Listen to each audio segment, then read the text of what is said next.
तभी हम इस एपिसोड की शुरुआत में हमें किसी बंदे की आवाज़ सुनाई देती है जो कि बोलता है कि सभी स्टूडेंट अपने ग्राउंड में आ जाओ। हमें दिखाया जाता है वहाँ पे सभी स्टूडेंट ग्राउंड में आ चुके होते हैं। तभी वो टीचर फिर से बोलता है, यदि तुम्हें डेंजर में सर्वाइव करना है और भागते हुए नहीं मरना है तो तुम्हें जितना ज़्यादा हो सके उतनी ज़्यादा स्किल्स को लर्न करना होगा।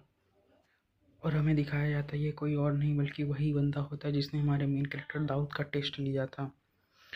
और फिर ये टीचर फिर से बोलता है कि तभी वो टीचर उन बच्चों से बोलता है, तुम्हारे पास केवल 10 मिनट है और यहाँ पे कोई रूबिक क्यूब नहीं जिससे हम तुम्हारी स्कोर को तय कर सकें।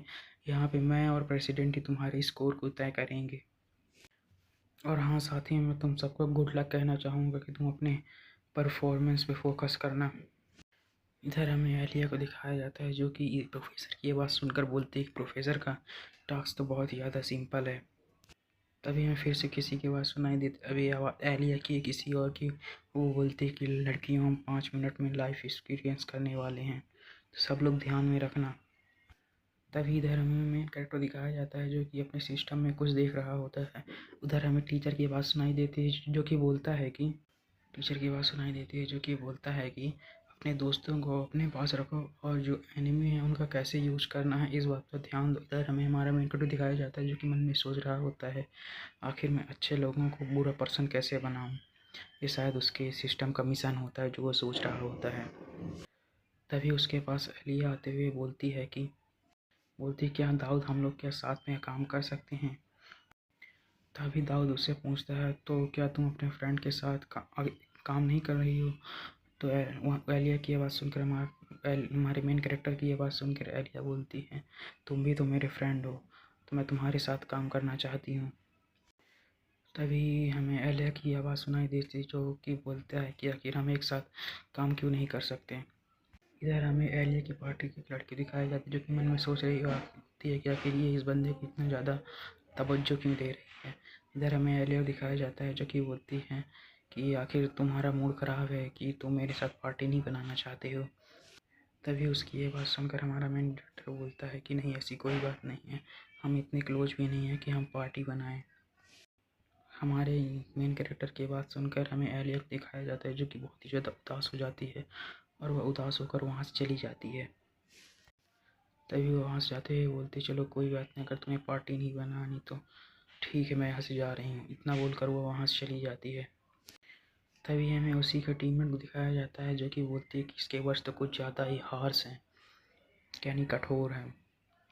और इधर हमें उस लड़की दिखाया जो कि उसकी एलिया के फेस देखकर बोलती है तो कुछ ज़्यादा ही परेशान लग रही है। इधर हमें एक बंदे को दिखाया जाता है जो कि हमारे मेन कैरेक्टर से बोलता है, आखिर तेरे साथ वॉरियर यानी एलिया के साथ क्या रिलेशनशिप है। और इस बंदे का नाम टैलियन आर्मंड होता है। तभी हमारा मेन कैरेक्टर इसके बारे में बताते हुए बोलता है कि यह एलिया के बाद हमारी क्लास में सबसे ज़्यादा स्किल्ड पर्सन है। और साथ ही में ये भी बोलता है कि आगे चलकर एक मिड बॉस बनने वाला है। इसके साथ क्या गलत हुआ ये तो मैं नहीं बताएगा, शायद इसके साथ कुछ आगे गलत होता है जिससे आगे चलकर एक मिड बॉस बन जाता है। तभी हमारा मेन कैरेक्टर उसका जवाब देते हुए उससे बोलता है, मैं बस उसे केवल जानता हूँ। तभी हमें उस बंदे को दिखाया जाता है जो कि हमारे मेन कैरेक्टर की बात सुनकर बोलता है कि एलिया जैसे स्किल्ड पर्सन के पास आपसे बातचीत करने का कोई कारण नहीं है, ऐसा तो हो ही नहीं सकता है।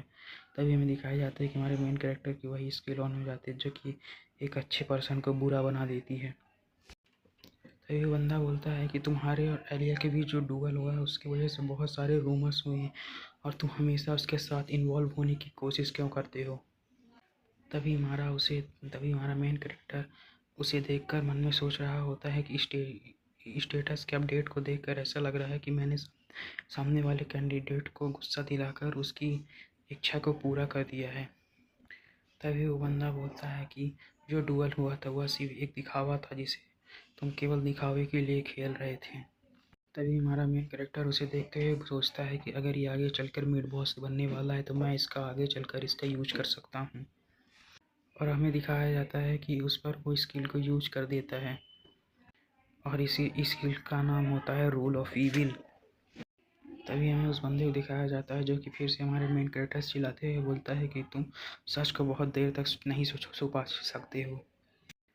तभी हमारा मेन कैरेक्टर उससे साइड से निकलते हुए बोलता था, मेरे और आलिया के बीच की जो डुअल थी वो कोई दिखावा नहीं थी, हमने सच में वहाँ पे डुअल किया था और मैंने उसे वहाँ पर हरा दिया था। अब मैंने कैसे हराया ये तुम्हें जानने की ज़रूरत नहीं है, और तुम्हें देखकर लगता है कि तुम चाहते थे कि मैं हार जाऊँ। तभी बंदे से हमारा मेन कैरेक्टर बोलता है कि शायद तुम अपने लक्ष्य को एक बार में पराजित होते हुए नहीं देखना चाहोगी। और साथ ही में हमारा मेन कैरेक्टर ये भी बोलता है कि तुम मेरे और अपने बीच के गैप को सीधे तरीके से देख सकते हो कि तुम्हारे और मेरे बीच में कितना बड़ा गैप है। तुम मुझे किसी भी तरह में हरा हरा नहीं सकते हो।